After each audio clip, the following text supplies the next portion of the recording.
Mesdames et messieurs, bonjour et bienvenue dans Reportage et Découverte. On se retrouve aujourd'hui pour la deuxième partie du reportage sur l'icône de l'apartheid, Nelson Mandela.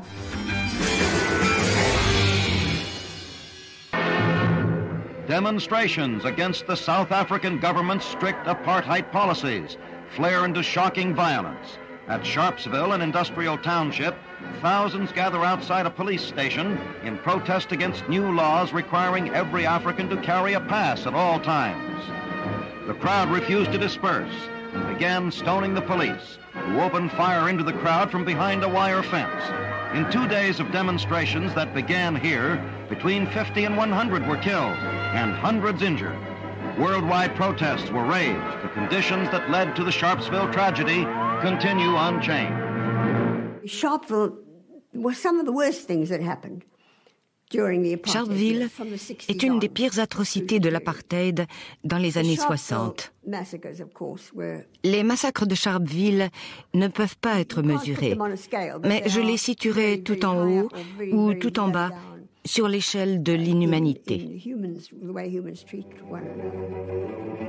En quelques semaines, l'histoire s'accélère. Votre parti, l'ANC, est interdit. L'état d'urgence est proclamé. En Angleterre, de plus en plus de voix stigmatisent l'apartheid. L'Afrique du Sud quitte le Commonwealth et proclame son indépendance.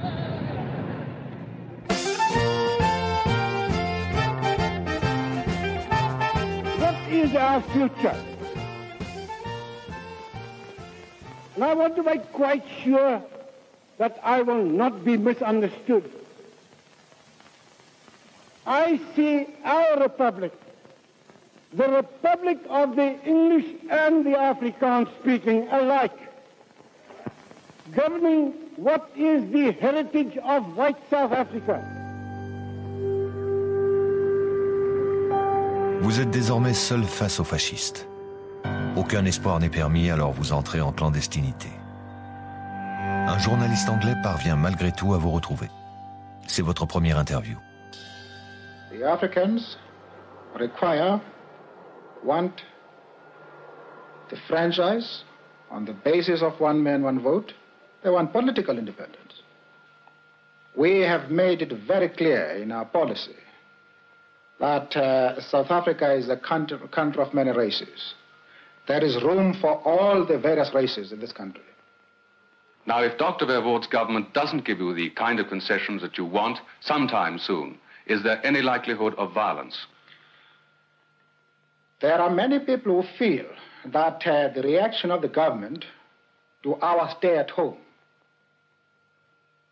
ordering a general mobilization, arming the white community, arresting 10,000s of Africans, the show of force throughout the country, notwithstanding our clear declaration that this campaign is being run on peaceful and non-violent lines, close the chapter as far as our methods of political struggle are concerned.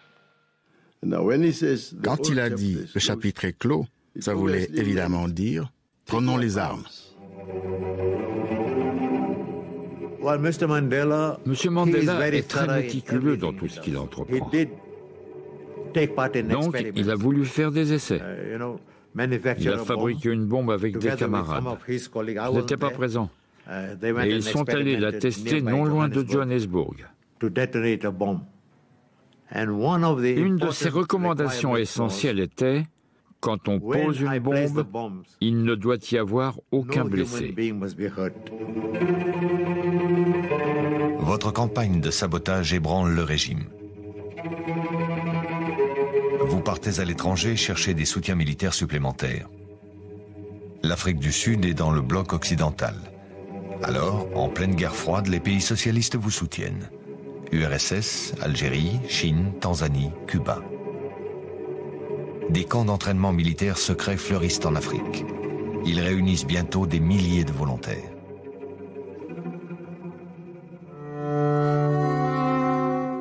À peine rentré en Afrique du Sud, vous êtes arrêté.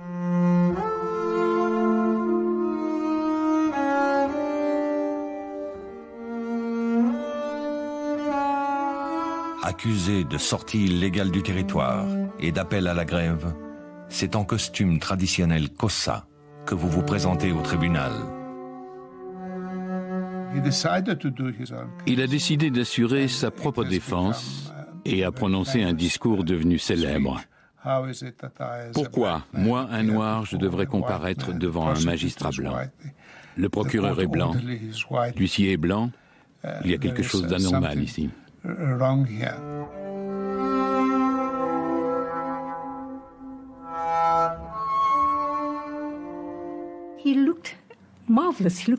Il était magnifique. Il était vraiment sublime. On aurait dit Dingaan, le grand guerrier. Je le revois encore debout devant ses juges quand ils l'ont condamné à 5 ans d'emprisonnement en 1962. Nous étions sidérés. Mais je me disais à moi-même, 5 ans, ce n'est pas si long. Il sera libéré avant 5 ans et le combat continuera. Ce n'est pas 5 ans que vous allez passer en prison, mais 27. Vous aurez 71 ans quand vous retrouverez la liberté. En effet, quelques mois après votre condamnation, la police arrête toute la direction clandestine de l'ANC. Un film de propagande d'époque, bizarrement tourné en allemand, reconstitue grossièrement l'événement.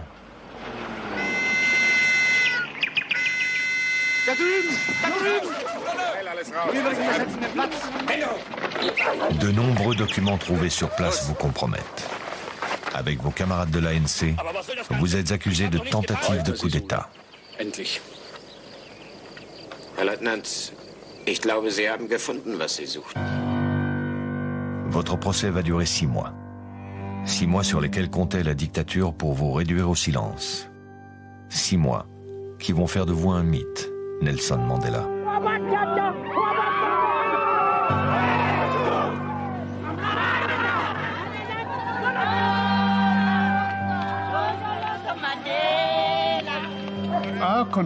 Notre but était d'éviter la peine de mort.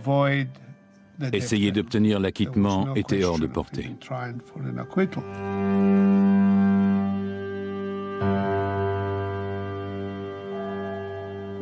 Notre décision a été immédiate. Ce n'est pas un procès ordinaire, c'est un procès politique. Juridiquement, c'était perdu. On devait se battre politiquement.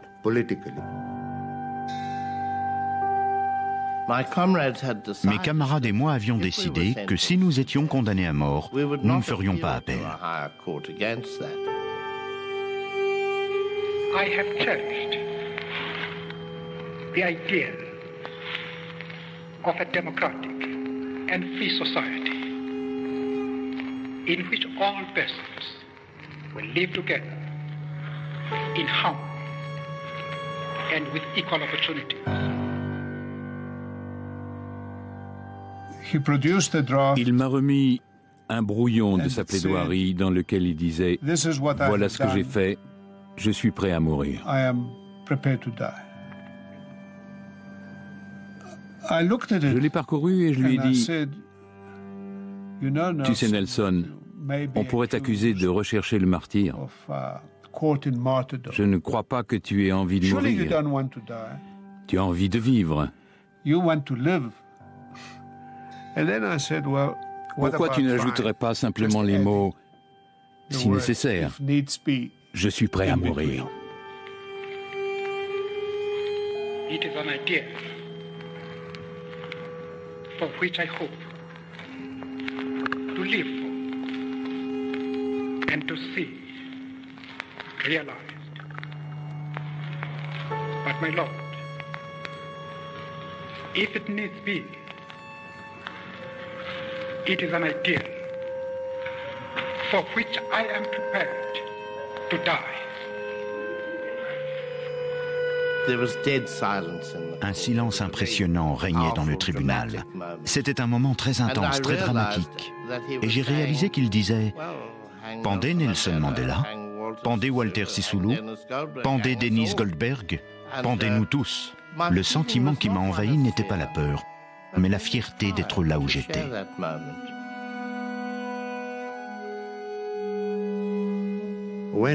Quand le juge nous a dit « Levez-vous pour entendre la sentence », on s'attendait à la mort.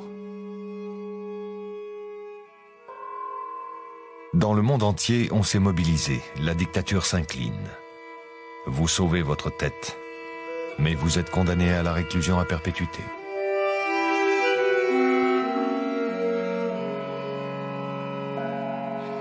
As a result of this life sentence, have you lost hope? I shall never lose hope, and my people shall never lose hope. In fact, we expect that the work will go on.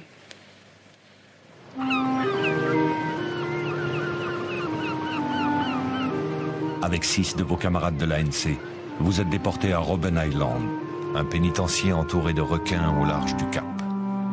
Depuis des siècles, on y meurt. Du climat, du manque de soins, et plus souvent à cause des travaux forcés ou de la torture.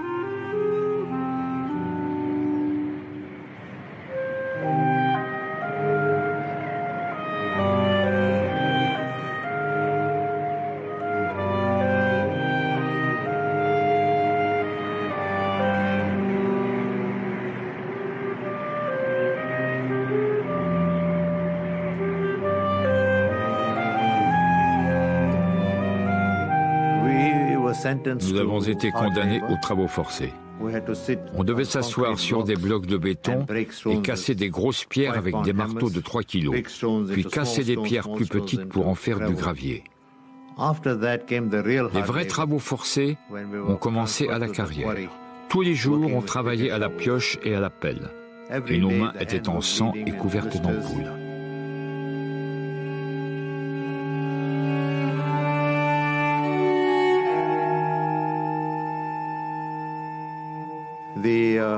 Un jour, les gardiens ont convoqué Mandela et lui ont dit « On est prêt à vous exempter de travail et à vous accorder une alimentation et un habillement à part. » Et il a dit « Non, je ne veux aucun traitement de faveur, je suis un prisonnier comme les autres. » 10 heures de travail par jour, aucun chauffage dans les cellules, seulement 2 visites autorisées chaque année, un courrier systématiquement censuré. Tout est fait pour briser les personnalités les plus fortes. D'autant que la monstruosité de l'apartheid trouve encore ici sa place.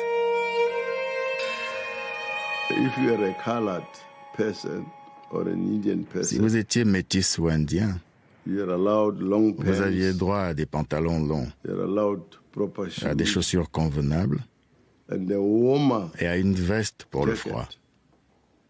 Mais les Noirs comme moi n'avaient droit qu'à des culottes courtes.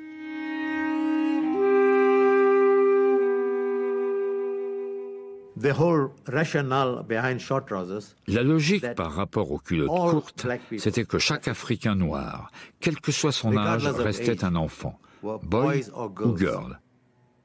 Les petits-enfants blancs parlaient tranquillement de leur boy jardinier, même si ce dernier avait la cinquantaine et davantage. Et un boy, ça porte forcément des culottes courtes. C'était ça, la mentalité de l'apartheid.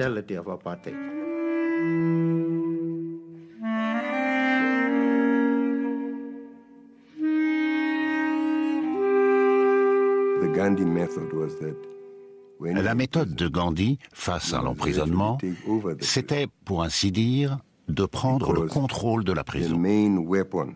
L'arme principale de l'État envers le détenu consistait à l'isoler en tant qu'individu. Comme Gandhi l'a montré, il fallait s'organiser dans la prison et organiser les détenus.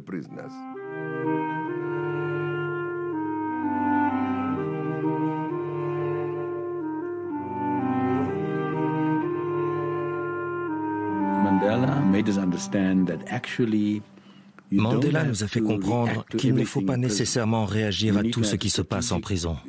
Il faut une stratégie d'ensemble, avec des buts et des objectifs bien définis, puis œuvrer lentement mais sûrement à la réalisation de ces objectifs. Ceux d'entre nous qui avions une vision politique ne nous sommes jamais un seul instant laissés aller au pessimisme. Pour nous, la victoire était certaine. Ce n'était qu'une question de temps.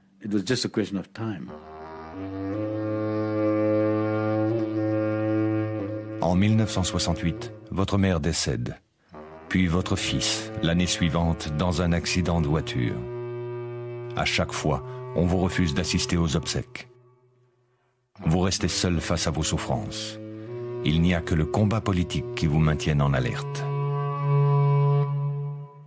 Mandela m'a persuadé d'apprendre avec lui l'Afrikaans, la langue de l'oppresseur. Et il a employé un argument intéressant car j'étais un jeune homme très remonté et très hostile à cette idée.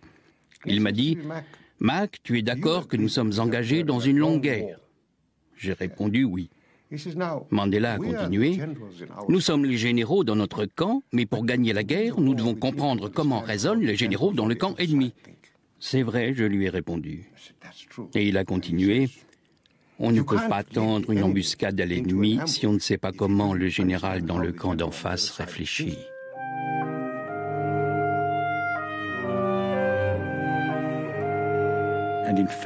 En fait, comme il l'a dit lui-même, il fallait changer ce lieu de châtiment en un lieu d'enseignement. Et c'est exactement ce que nous avons fait.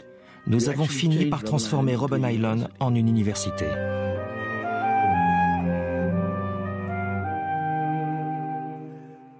Monsieur Mandela était un vrai fanatique quand il s'agissait des études, y compris avec sa famille.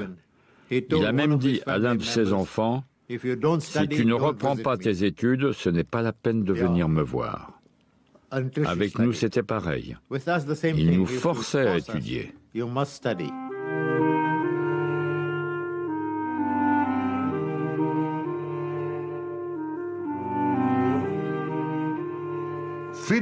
La liberté viendra et nous devons nous former afin de mieux combattre pour notre libération. Et lorsque la liberté viendra, être capable de diriger le pays. Alors étudier, étudier, étudier. Déjà 13 ans que vous êtes incarcéré et aucun espoir de libération. Sur le continent, à l'apartheid s'ajoutent des problèmes sociaux de plus en plus aigus. De nombreux mouvements de lutte apparaissent. La violence envahit la vie quotidienne. L'ANC et le Parti communiste, décimés, prônent la retenue. Les jeunes des townships, eux, n'ont rien à perdre. La situation explose dans la banlieue de Johannesburg, à Soweto.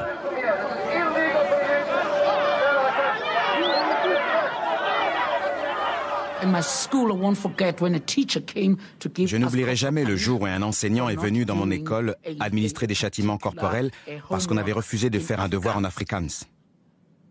Nous étions fous de rage. On n'arrivait pas à concevoir une chose pareille. Du coup, nous sommes tous sortis de la classe.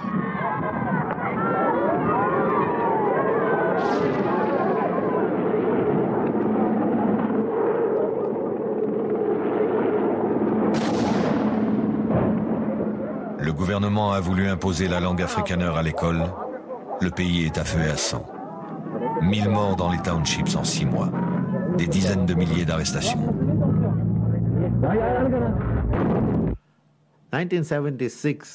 1976 a été un tournant historique. L'exemple pratique de comment on peut se débarrasser de la peur.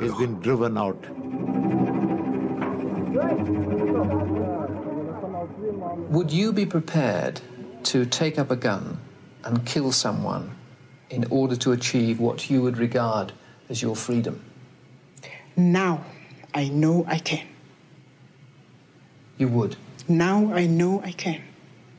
In the past I didn't.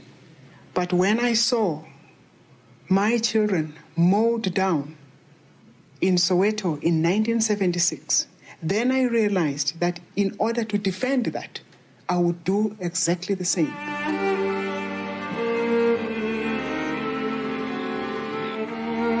I was sentenced 5 years. J'ai été condamné à 5 ans d'emprisonnement à Robben Island. Après avoir posé le pied sur l'île, j'ai entendu une voix provenant de la fenêtre d'une des cellules qui demandait « Qui est Seth Mazibuko ?» Ça, c'est moi.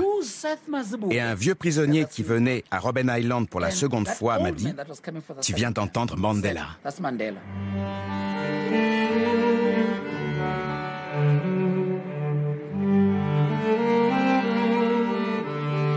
Ils nous ont dévisagés et nous ont dit « Vous, vous êtes habitués à l'esclavage, vous êtes des esclaves dans vos têtes.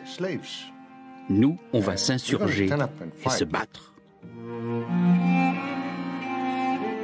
Mandela et tous les leaders de la vieille école aimaient les choses carrées et bien ordonnées. Une vie bien réglée. Se réveiller à 6 heures. Faire son lit parfaitement. Ce genre de choses. Et ils se retrouvaient face à des gamins qui savaient juste jeter des pierres et qui leur disaient « C'est n'importe quoi tout ça ».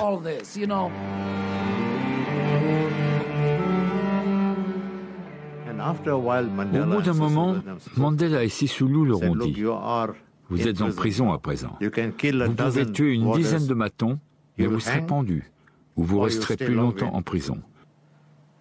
Tant que vous êtes là, vous devez vous former, progresser, afin de mieux servir le peuple une fois dehors. »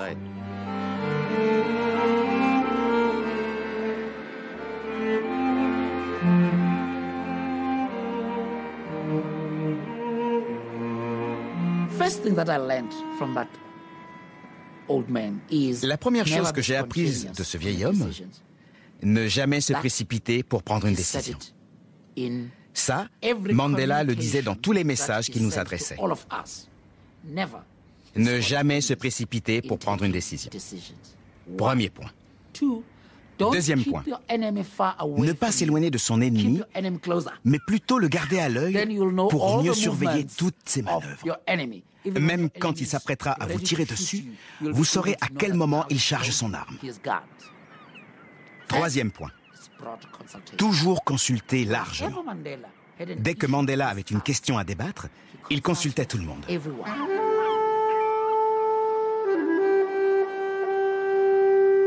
Dans le monde entier, Nelson Mandela, les mouvements anti-apartheid réclament votre libération. Alors le régime tente de désinformer l'opinion. Pour faire croire que vos conditions de détention sont excellentes, on invite des journalistes et on vous exhibe devant les caméras. Votre attitude à cet instant-là est une leçon de dignité.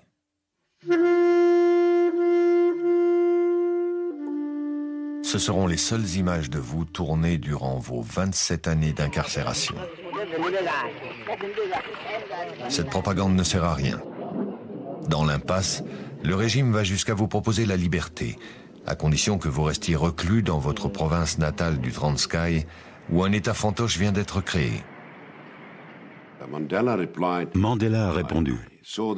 J'ai vu la lettre de mes yeux. Mandela a répondu la chose suivante. Si vous me transférez dans le Transkei, je vous promets, et je vous avertis que dès que j'aurai posé le pied dans le Transkei, rien ne m'arrêtera de marcher en direction de Soweto à Johannesburg. Rien ne m'en empêchera. Cela sera mon itinéraire et mon objectif. Alors, tout a été annulé. En 1982, après 18 ans passés à Robben Island, vous êtes transféré à la prison de Pollsmoor, dans la banlieue du Cap. Vos conditions de détention s'améliorent. Il est plus facile pour vos proches de vous rendre visite. À la prison de Pollsmoor, Mandela est devenu comme un père pour moi. Je pouvais...